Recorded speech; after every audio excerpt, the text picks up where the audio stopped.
something that happened on the second, I think it was 1st of January, 1970. And this was immediately after the genocidal war against the Igbos. The first set of Yorubas interviewed that now that the war is over, what's your view? They were begging the Igbos to please return. Please return now. Please return to Lagos. This video I'm about to show you is actually about 54 years old video. Do you think it will be easy? Yeah, the Igbos, after losing over 5 million Igbos to this genocide, they were the only people who came back and pretended that Nigeria didn't hurt them. They spread across Nigeria.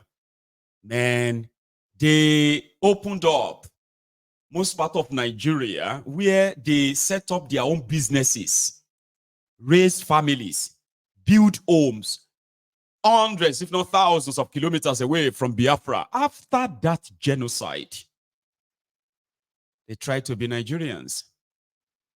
But the Cold War continued. Your fathers, your grandfathers, they started a campaign to beg the Igbos to please return. Please return to Yoruba land, return to Lagos. That's why we love you. We in unity 54 years ago. If you don't learn from history, you are bound to repeat same. But it may never actually act up as the same. 1966, 67 is not the same as 2024 going forward. I'll leave it at that. Thank you so much, everyone, for your time. We'll take calls. Okay, let's take calls for a few minutes so you have a chance of reacting to this. I have already started seeing the growing number of the protesters across Nigeria today, and they call it the grand finale, which simply means they are going to go off the streets after today. The Northerners have not said so, though. They are doing what they call the Al-Qunut, praying to Allah to remove the evil. And Tifnubu, they are praying Al-Qunut on Tifnubu. Tifnubu is seen as an evil that has bedeviled them that must be removed. It is a luta continua, not that kind one. No. I'll be back in a minute. Oh, hang on. Okay, I'll be back in a minute. It's like I've already overshot this, so don't go anywhere.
Thank you. So here is a reminder that if you are around London on the 24th of August, which is just about 2 weeks away, okay? So you can participate in the Biafra Education Awareness Dissemination BEAD United Kingdom, version. So the continuing lesson and legacies of Biafra. And that's going to take place around the Goldsmith University of London, Lewisham Way, London, SE14 6NW, Saturday from 12 noon till Mama Call, but they say 6 p.m. though, right? So I was invited, but because we're having the Yoruba Union Summit in Glasgow from the 23rd to the 25th, that is why I won't probably be, physically available. But listen, if you have a chance of being there, as Biafrans though, yeah, please. I have a caller. Hello there. Good afternoon from here. How are you, Baba? I'm fine, one name. I have come again. Yeah, you are. You don't say Mayegu. I use PG when I come this program so that everybody, Dick and Tom, go hear me, understand me. At least. Yes, so I make I use PG because make they don't say, we don't understand what in talk. Or in no talk with we hear. Before election, I tell you, say obedience, they waste their time, nothing will happen. People come and come chop my head, chop my head.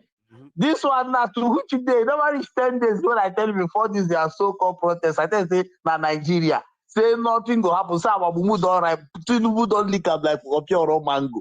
You say, make I know what they motivate them. See, I don't let that country to the extent where we say, I'm in Nigerian. I live inside that country before I come out. I see Shege Promas, I see him. And I don't see what Nigerians be. When I tell you that's so it go be, that's so it go be. See, how person go want to protest?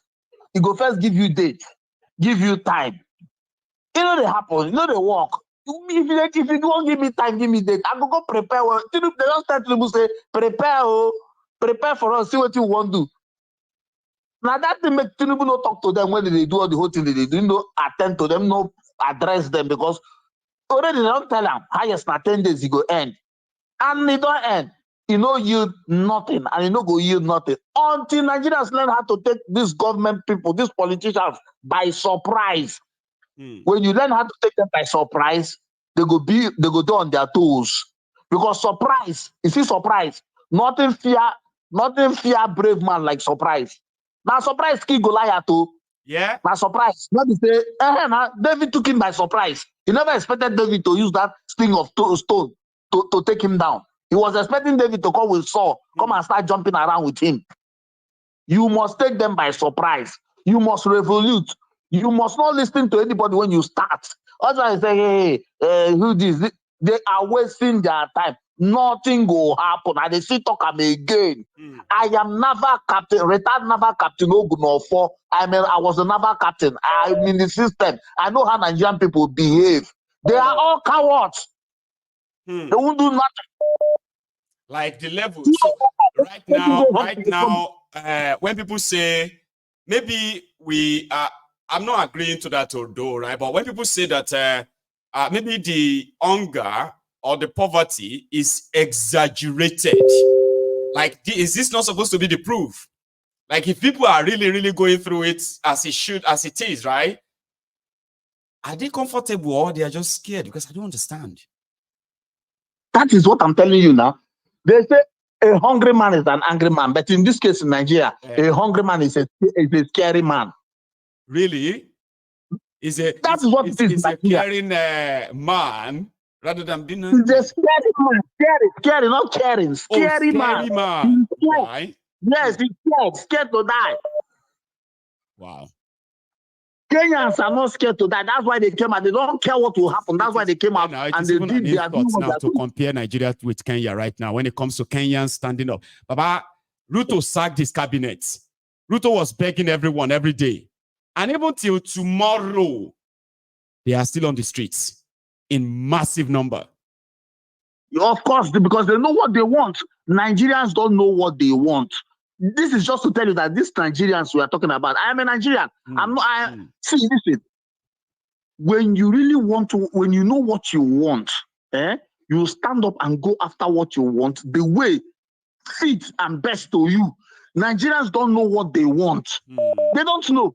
And that is why these politicians, the politicians know that they have been so beaten to the extent that they don't know, they are confused, they don't know what they want. What is that thing that beats them up? Poverty and hunger. That is supposed to make them angry. Rather, it's not making them angry, rather, it's making them become cowards. Nobody wants to die. They are so scared. You forget that one day too, you still die. You die today, you die 80 years after, you die yesterday. All death now dead. Captain, you do well. My brother. I hear from others too. Okay. I don't talk. I talk say people like yourself are going to come and say, I don't tell you, Mayegun. And I'll be like, yeah. You see that how I'm gonna do that face? I'm like, Mayegun, I don't tell you. And I'll be like, greet Olori for me. Greet Olori, greet you stay safe, man, okay? You have a good one. Okay, there. Yes, sir. Here, I have another caller. Hello. Greet Olori for me. Greet Olori, greet you for me. Can you hear me? Yes, sir. Here, I don't think this caller is ready. So we will probably just wait for another caller who is ready. Listen, if you are calling in, right, you need to please listen to your phone. All right. Some people will be calling like this, and they'll be watching the broadcast on the screen. Until they hear themselves or something on the screen, they won't say a word. Please pay attention to the phone. I think I got him back. Good enough. Hello. Hello, Mayegun. Baba. Hello, Mayegun. Yes, sir. Can you hear me? I can hear you, Mayegun. Thank you very much. Thank you, sir. For all what you have been doing. And may Almighty God continue to be with you. Amen. Thank you. But you will need to listen to your phone and ignore that broadcast, please, or else it's going to become awkward. It simply means you are going to say something. We're going to have a break. You're going to say so. Exactly. You get that? So yeah. Exactly. You see, Mayegun. Thank you very much. I don't want to take much of the time because I mean, I will give time to every other people to contribute. Now, if you remember, I remain Otumayegun from history. Yeah. If you remember, Kabiyesi Ọmọyẹmí, Ireni. Yes, sir. Gbogbo ẹni tó bá sọ pé níbo ni ìwọ Mayegun máa gbà àbí èmi máa gbà. Ọ̀run á kù wọ́n lọ, Ọlọ́run á dẹ̀ mú wa kọjá. Kọjá lẹ́gbẹ̀ẹ́ wọn. Now, let me tell you one thing. Yes, if you recollect, sometimes on the July 28th, last week, I called you. Yes, and I told you despite the fact that I've been your longest fan for more than 7 years in this United States, I was opportune to call you last week. Now, what I told you last week was that watch out. You see this, what is it called? The protest. It is not going to hold. I think it is not going to hold. Yeah. It's not going to hold. I said, doesn't mean that we are not going to protest. Our people are going to protest, but we are not going to achieve nothing at the end of this thing. You see, let me quickly remind you one thing, Mayegun. Yes, sir. There is one of your brother, Mr. Laolu, who always contributes in your platform. You get what I'm saying? You always refer to that man as your brother. You get what I'm saying? There was a time. Thank you very much. That man said one thing around year 2020 or year 2021, and I'm just going to say this. That man told you on that very your program. He said it more than 3-4 times. He said Tinubu is going to damage Yoruba. That was the statement of that man. He said Tinubu is going to damage Yoruba beyond control, beyond recognition. You get what I'm saying? So, you see, let me tell you. Just imagine what the Arewas, whom we Yorubas reverse to as an intellectual, as somebody that does not, as Momus. See what they have demonstrated. I think that we from the South. Now, if I'm saying South now, be both South, south, the East, the West, the South, everybody. I get you. Thank you very much. You can see how cowardice we are. You get what I'm saying? You see, the Yorubas used to say one thing. They say, ẹni tó bá sọ pé òun gangan lòun gbọ́n jù òun lórí àmúgbò òun lórí òmùgọ̀. Thank you very much. You believe that he is the one that is. There's no monopoly of knowledge or wisdom. Now let me tell you one thing. Tinubu, I'm telling you today again, August 10th. Tinubu has successfully destroyed the Yorubas. And let me tell you, yes, and let me tell you, Mayogun, write it down. Yorubas, we are going to pay dearly for it. It's only very, very unfortunate that because that our payment day, it is very, very close by. You know what I'm saying? I'm a Yoruba. I'm a forever, you know. Thank you very much. And we are going to pay dearly. And we are going to pay dearly for it. You get what I'm saying? You see, Tinubu started destroying Nigeria since 2011. And I'm just going to remind Nigerians for this because I told you I came to this country in 2013. Yes, you understand? And I told you that I was a youth leader. Now let me tell you one thing, Maigun. In 2011, something happened. Let me quickly remind you, if you have forgotten. Please. In the day of presidential election,